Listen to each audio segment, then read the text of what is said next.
Hello नमस्कार दोस्तों, स्वागत है आपका हमारे यूट्यूब चैनल पर। तो आज हम बात करने वाले हैं कि 12वीं हिंदी बोर्ड एग्ज़ाम 2022 में आपको पूरे 100 मार्क्स 100 अंक कैसे लाना है।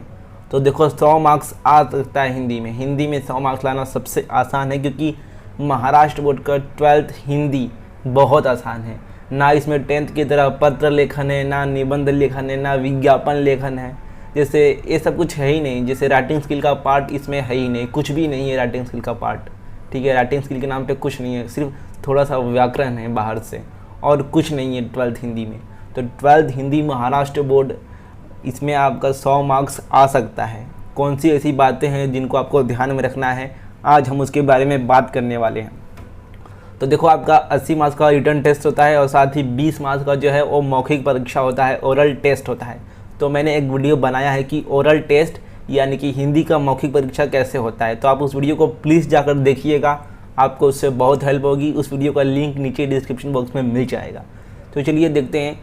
तो देखो, सबसे पहले मैं आपसे रिक्वेस्ट करना चाहता हूँ कि आप इन वीडियोज़ को देखो। ये जो थंबनेल दिख रहा है, सबसे पहले तो मौखिक परीक्षा वाला वीडियो देख लो कि कैसे आपको ओरल एग्ज़ाम में पूरे मार्क्स लाने हैं। देन 12वीं हिंदी का मैंने एक स्ट्रेटेजी यानी कि रणनीति, इसका वीडियो बनाया है कि हिंदी सब्जेक्ट का तैयारी कैसे करना है, कैसे जो महत्वपूर्ण पाठ यानी कि इम्पोर्टेंट लेसन और पोएम्स कौन सी हैं, एंड व्याकरण यानी कि ग्रामर को कैसे पढ़ना है। ये सारे जो पॉइंट हैं मैंने उस वीडियो में कवर किए हैं, तो आप उस वीडियो को भी जाकर देख सकते हो। उसके बाद एक सैम्पल पेपर अपलोड किया है बोर्ड एग्जाम 2022 के लिए, प्लीज़ आप वो जाकर देखना, आपको एक आइडिया होगा। देन जो पेपर पैटर्न है, official paper pattern Maharashtra board का बोर्ड एग्ज़ाम 2022 के लिए, वो भी अपलोड किया है। आप ये सारी वीडियोस जाकर देखना, आपका 50% काम हो जाएगा। इस वीडियो का लिंक आपको, सभी वीडियो का लिंक आपको इस वीडियो के डिस्क्रिप्शन बॉक्स में मिल जाएगा। तो चलिए शुरू करते हैं। तो सबसे पहला तो यही है कि सबसे पहले पेपर पैटर्न को अच्छी तरह से पढ़ ले और सैम्पल पेपर को हल कर ले। तो पेपर पैटर्न आपको डाउनलोड करना है महाराष्ट्र बोर्ड की वेबसाइट से, या फिर हमारा टेलीग्राम ग्रुप ज्वाइन कर लो, वहाँ पर आपको ऑफिशियल महाराष्ट्र बोर्ड का पेपर पैटर्न 12वीं का मिल जाएगा। तो सबसे पहले पेपर पैटर्न को देखो, क्योंकि अभी तक बहुत लोगों को ये भी नहीं पता है कि राइटिंग स्किल आता है कि नहीं 12th में, निबंध लेखन आता है क्या, उसके बाद है ऐसे राइटिंग हो गया, उसके बाद पत्र लेखन हो गया, विज्ञापन लेखन हो गया। बहुत लोगों को ये पता भी नहीं है कि आता है या फिर नहीं।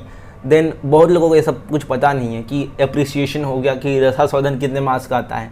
तो इसलिए मेरी रिक्वेस्ट है कि सबसे पहले जो पेपर पैटर्न है जाकर वो देख लो, उससे अच्छे से समझ लो और एक सैम्पल पेपर को हल करो। आपका पढ़कर हुआ है या फिर नहीं हुआ है उससे फ़र्क नहीं पड़ता, लेकिन कम से कम एक सैम्पल पेपर तो हल करो। जो हमारा पेपर पैटर्न है उसे समझने के बाद एक सैम्पल पेपर को हल करो, सॉल्व करो, जिससे आपको बहुत अच्छा एक आइडिया हो जाएगा कि ग्रामर किस टाइप के क्वेश्चन आ रहे हैं ग्रामर में, देन कहाँ से ग्रामर के क्वेश्चन आ रहे हैं, देन व्यवहारिक हिंदी में कौन सा पार्ट आ रहा है, पैसेज कैसे होता है। तो एक बार कम से कम सोल्व करो। अगर आपने इतना काम कर लिया ना, तो समझ लो 50% प्रिपरेशन आपका आधा काम हो गया हिंदी के लिए। तो आगे चलते हैं। आगे देखो क्या है गाइस। तो आगे हमारा दूसरा ये वीडियो है, इस वीडियो का लिंक आपको डिस्क्रिप्शन बॉक्स में मिल जाएगा। ये दोनों वीडियो प्लीज़ देख लेना। मैंने 2022 का जो सैम्पल पेपर है वो अपलोड किया है कि कैसे क्वेश्चन आते हैं। आप नए हो, आपने 11th में एग्ज़ाम नहीं दिया था, फाइनल एग्ज़ाम नहीं दिया था, देन अभी आपको ऑफलाइन एग्ज़ाम देना है, तो आपको कुछ नहीं आइडिया है, पूरा आपका जो दिमाग है वो ब्लैंक है। ऑफलाइन एग्ज़ाम आपको पता नहीं है कि कैसे होता है 12th का। तो इसलिए ये वाला जो सैम्पल पेपर है, ये वाला वीडियो जाकर देखना। मैंने एक एक पॉइंट को, एक एक क्वेश्चन को अपलोड किया है, एक एक क्वेश्चन को मैंने एक्सप्लेन किया है कि क्वेश्चन कैसे आते हैं, कितने मार्क्स का होता है। प्लीज़ आप वो वीडियो देख लीजिएगा। देन जो सैम्पल पेपर है उसे हमारे टेलीग्राम ग्रुप से डाउनलोड करके सॉल्व कीजिएगा या फिर देख लीजिएगा एक बार। देन ये वाला वीडियो भी देख लेना पेपर पैटर्न का। तो अब देखते हैं दूसरा टिप जो हमारा है। तो सबसे पहला जो ये है दूसरा टिप, स्वमत का प्रश्न कभी मत छोड़ो, यानी कि जो पर्सनल रिस्पॉन्स के क्वेश्चन आते हैं। तो देखो, बहुत लोगों को लगता है कि जो स्वमत का प्रश्न है जैसा डाइजेस्ट में दिया है वैसा ही लिखना है, तो ऐसा बिल्कुल नहीं है। एक मिसकंसेप्शन है, एक गलत बात है लोगों में बैठी हुई कि स्वमत का प्रश्न डाइजेस्ट वाला सेम टू सेम लिखना है। देखो, स्वमत यानी कि आपका मत होता है, पर्सनल रिस्पॉन्स। आपको उस क्वेश्चन का जो टॉपिक दिया है उस पर आपका क्या विचार है वो आपको लिखना है। तो वहाँ पर आप कुछ भी लिखो, आपको मार्क्स मिलेगा ही। ठीक है, इसलिए ऐसे जो प्रश्न होते हैं स्वमत वाले, अभिव्यक्ति वाले, इंग्लिश में भी आते हैं पर्सनल रिस्पॉन्स करके, तो ऐसे क्वेश्चन को कभी मत छोड़ना। वहाँ पर 2-4 लाइन भर दो, आपको वहाँ पर मार्क्स मिलेगा ही।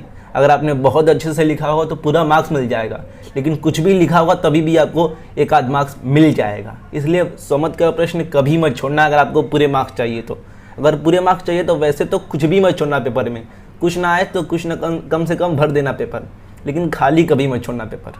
तो अगला पॉइंट ये है दोस्तों कि व्यवहारिक हिंदी पर विशेष ध्यान दें। जो आपका लास्ट के कुछ लेसन हैं, जैसे कि पल्लवन हो गया, उसके बाद आपका फ्यूचर लेखन हो गया, देन उसके बाद आपका ब्लॉग लेखन हो गया। तो ये 3 लेसन व्यवहारिक हिंदी में से आने वाले हैं। तो इस लेसन में से कैसे डायरेक्ट क्वेश्चन पूछे जाएंगे आपको, बिना पैसेज के रहेंगे। तो आप बिना पैसेज का सुन के डर मत जाओ, ठीक है। अगर आपने उस पार्ट को अच्छे से पढ़ा होगा, समझा होगा कि उस पार्ट में है क्या एक्चुअली में, तो आप बिना उसका एक्सरसाइज पढ़े ही आंसर अच्छे से लिख पाओगे। तो इसलिए जो तीनों पार्ट हैं, पल्लवन हो गया, फ्यूचर लेखन हो गया, ब्लॉग लेखन हो गया, इसका स्वाध्याय, अगर अभी आपके पास टाइम नहीं है तो सिर्फ इसका स्वाध्याय पढ़ लो। इसमें जितने क्वेश्चन है उसको अच्छे से पढ़ लो, पार्ट पढ़ने मत बैठो अभी, अगर आपके पास अभी टाइम नहीं है। पार्ट पढ़ लिया है तो बहुत अच्छा है, लेकिन अभी आप इसका स्वाध्याय फटाफट पढ़ लो, जितने क्वेश्चन है उसके आंसर को अच्छे से समझ के पढ़ लो। एंड आप इसका वीडियो भी देख सकते हो यूट्यूब पर, बहुत सारे चैनल पर इसका स्पष्टीकरण एक्सप्लेनेशन अवेलेबल है। तो व्यवहारिक हिंदी के जो 3 लेसन हैं, ये 3 लेसन 2022 के बोर्ड एग्जाम में आने वाले हैं, पल्लवन, फीचर लेखन, ब्लॉग लेखन।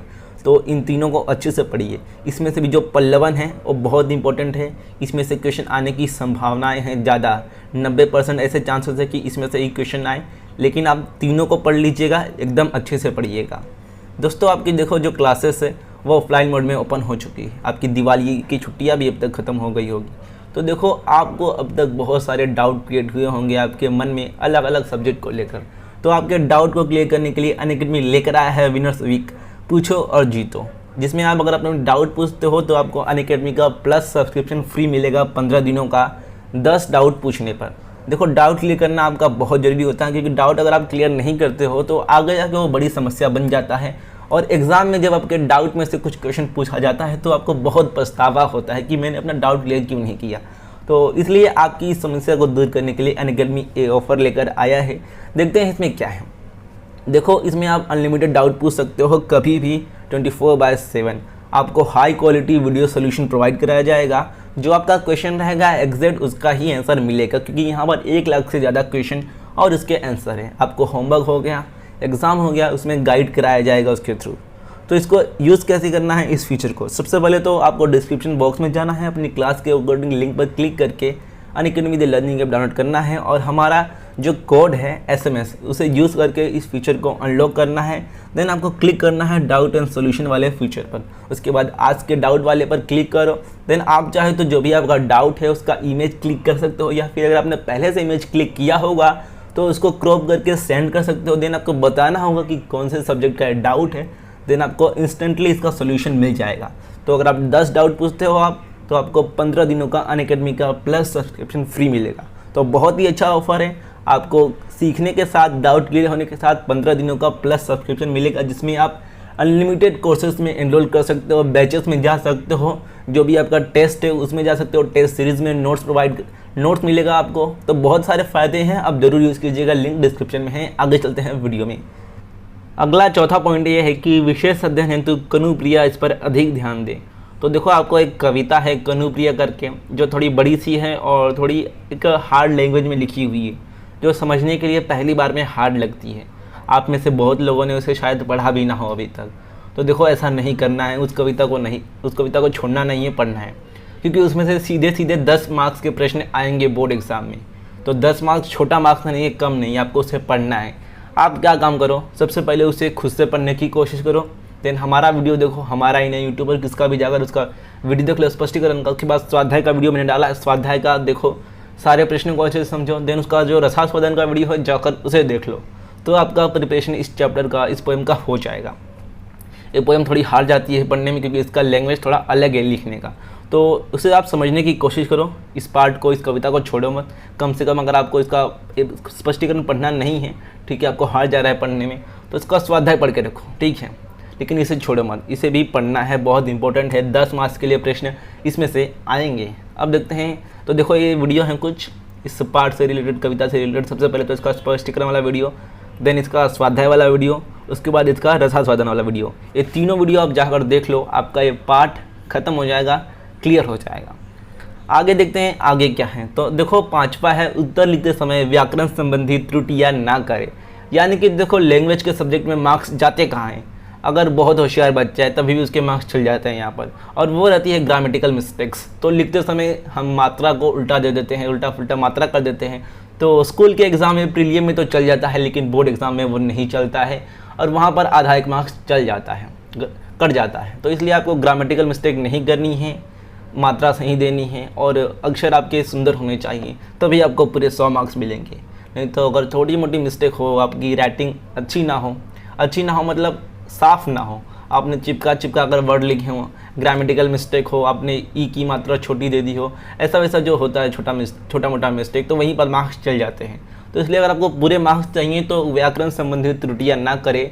इसके लिए सबसे ज़रूरी है कि आपने सैम्पल पेपर सॉल्व किया हो, ठीक है। इसलिए तो मैंने कहा शुरू में ही कि कम से कम एक सैम्पल पेपर जो है उसे सॉल्व करो। आपका सिलेबस ख़त्म हुआ है या फिर नहीं, उससे फ़र्क नहीं पड़ता, लेकिन कम से कम एक सैम्पल पेपर आप सॉल्व करो, जिससे आपको एक आइडिया हो जाएगा कि रसा सदन कितने मार्क्स का आता है, कैसे क्वेश्चन आते हैं। तो आप एक बार सॉल्व करो एक पेपर। तो लास्ट का और सबसे इम्पोर्टेंट टिप है, व्याकरण सबसे महत्वपूर्ण है और सबसे सरल भी। हाँ, ग्रामर सबसे इम्पोर्टेंट है लेकिन सबसे इजी है। इजी इसलिए क्योंकि ये आपकी बुक में से आएगा। एक भी ग्रामर का क्वेश्चन बाहर से नहीं आने वाला है, ये बोर्ड ने कहा है, महाराष्ट्र बोर्ड ने साफ साफ कहा है। तो आप अपना पूरा टेक्स्ट बुक अच्छे से पढ़ लीजिए। अगर आपको ग्रामर आता नहीं है, रस अलंकार पहचानने आता नहीं है, तो आपके बुक में जो दिया है उसे अच्छे से पढ़ लो, उसे बार बार पढ़ो, रट लो, तो वो भी चलेगा, आपको पहचानने में इतना दिक्कत नहीं होगा। इसलिए जो भी एक्सरसाइज है, आपका स्वाध्याय है, उसके बाद जो बॉक्स में दिया है, नीले हरे बॉक्स में जो दिया है व्याकरण रस अलंकार का, उसे अच्छे से पढ़ लो। आपकी बुक में से एक ग्रामर आने वाला है, ग्रामर कहीं से बाहर से आने वाला नहीं है। अगर आपने हिंदी युवक भारती का तैयारी ऐसे किया कि पूरा जो कविता पढ़ा और जो लेसन है उसका सिर्फ स्वाध्याय पढ़ा, तभी भी चल जाएगा। मैं कहता हूँ कि अगर आपके पास अभी टाइम नहीं है और आपने अभी तक कुछ पढ़ाई नहीं की है हिंदी की, तो ऐसा ही करो, जितनी कविताएं हैं उसको एक एक बार पढ़ लो और उसका स्वाध्याय पढ़ लो, और जितना लेसन है उसका सिर्फ स्वाध्याय अच्छे से पढ़ लो, आपकी पूरी तैयारी हो जाएगी। तो यही था आज का वीडियो। मुझे आशा है कि आपको वीडियो अच्छा लगा होगा, आपको वीडियो पसंद आया और इससे थोड़ी मदद हुई हो तो इस वीडियो को लाइक कर दीजिएगा, दोस्तों के साथ शेयर कीजिएगा और चैनल को सब्सक्राइब करके बेल आइकन को प्रेस करना मत भूलिएगा। मिलते हैं नेक्स्ट वीडियो में।